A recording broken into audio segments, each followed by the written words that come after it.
உப்பு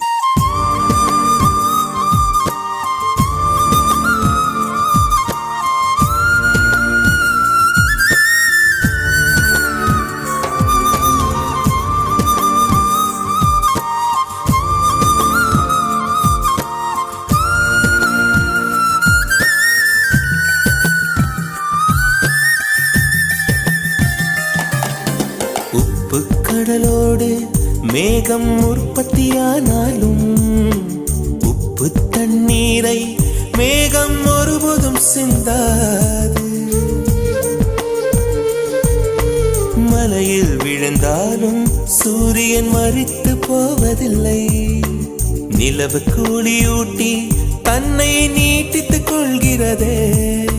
மேகமாய் நானும் மாறேனோ, அதன் மேன்மை குணங்கள் காண்பேனோ.